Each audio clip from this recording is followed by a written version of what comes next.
Segregation at source is a simple idea.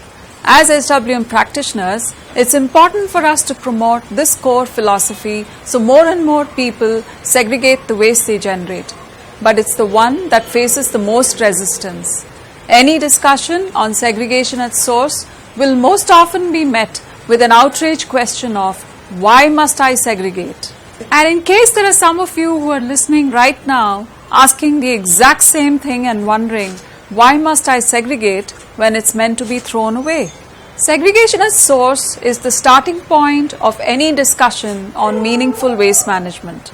Segregation helps to minimize the waste we send to landfills. Segregation enables material recovery. So let's look at the question, why recover? Recovery, therefore, is important for reducing the amount of waste we discard in our landfills. Recovery ensures that toxic and non-biodegradable materials don't leach into the water or get burnt and emit noxious gases into the air from the waste which we irresponsibly dump. So at this point, while many may concede that segregation is important for good solid waste management, the question still remains, why at source and why by me? Can it not be done some other way or by someone else? Modernizing solid waste management with setting up of mechanized sorting is not only a very expensive option, but it also results in lesser recovery because of damage to materials, because of the moisture and mixed handling. In countries like India, scavenging and waste picking is widely prevalent, with children and women being a large part of this informal workforce. This activity is only sorting and can never be called segregation. So that leaves us with only you and me and the we. The cheap and best segregation machine is in mine and your hands. Understanding the why of segregation at source is important. It's even more important to have a how, a simple way to get segregation at source working in our homes.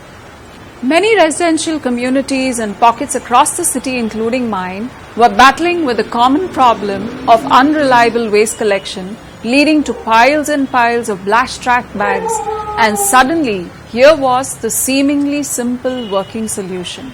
It was a breakthrough that got covered in the print media. Social media was not so prevalent then in 2009.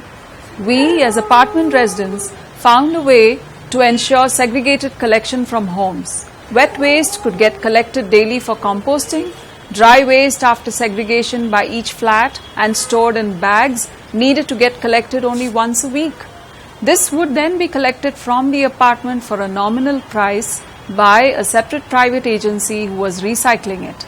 And the most important and path-breaking of it all was that sanitary waste could get collected in newspaper bags and handed over for a fee to a separate agency who was incinerating it. Three-way segregation and its collection was clearly possible. We were deluged with phone calls and visits from people living in similar apartment communities from across the city. The excitement was palpable. It led to a wave where apartment after apartment, especially the larger ones, quickly put in place detailed, well-thought-out collection processes, even introducing color coding. All this was possible because every house now segregated its waste three ways. Looking back at it's clear segregation at source got the attention it needed and became a part of our lives right then and right there, well before the rules and laws mandated it. At this point, let me remind you what I said at the beginning. We are SWM practitioners and we live and breathe solid waste management. So while the early protocol laid down by the innovating apartment community worked well, there were still many groups tinkering with the concept to make it easy and convenient to follow, and that's how the 2-bin 1 bag was born, giving three-way segregation at source a brand new look with its own segregation kit with color coding. Everything was thought through. The bins had a lid and a handle to hang over the gate so the street dogs wouldn't get to it. The dry bag was large to hold volumes and with a handle which could easily be hung behind a door to manage space constraints. The color coding to make it easy for the collector. The kit even had a segregation pamphlet which was translated into 5 languages for easy understanding. and an online ordering facility to ensure home delivery of the segregation kit, so nothing could be used as an excuse for the first time hesitant or lazy person. I, along with my fellow SWM practitioners, wear the badge proudly, and it says loud and clear that we think before we throw, we segregate at source. I invite you on this journey to join us and think before you throw.